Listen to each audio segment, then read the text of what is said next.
এখন সরকার যে ফাঁসি দেয় এটা তো জনগণে দেখে না বা পাবলিকে দেখে না। এসব নির্যাতন করে তারে প্রকাশ্য দিবালোকে খোলা ময়দান জনগণের সামনে ফাঁসি দেওয়া, ওকে জনগণের হাতে তুলে ওকে ডাইরেক্ট মেরে ফেলুন। তোরে এলাকাটা নেশায় যুক্ত হয়ে গেছে বেশি। ও নেশাটি তো যেটা করছে ও নেশাটি এইরকম মানে প্রতিনিয়ত হচ্ছে, কিন্তু সরকারের কোনো ব্যবস্থা হচ্ছে না। আমরা আর বিচার চাই না, আমরা সরাসরি আমাদের হাতে চাই এগুলো। আমাকে প্রশাসন চট্টগ্রাম এরিয়া যাচ্ছে, কোনো সংবিধান নাই এখানে। সংবিধান ছাড়া আমরা আইন চাই এখানে, এগুলো আমরা চাই না। পুরো এখানে কি চাই না। ঢাকার দর্শন হয়েছে তারা দইরা সইয়ে উচিত আসলো।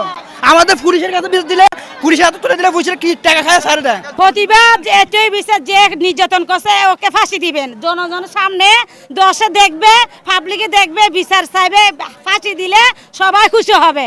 কারণ আজকে যদি ওনাকে ছেড়ে দেয় প্রতিটা ঘরে ঘরে এরকম হবে। আমরা চাই ওরা ফাঁসি হতে।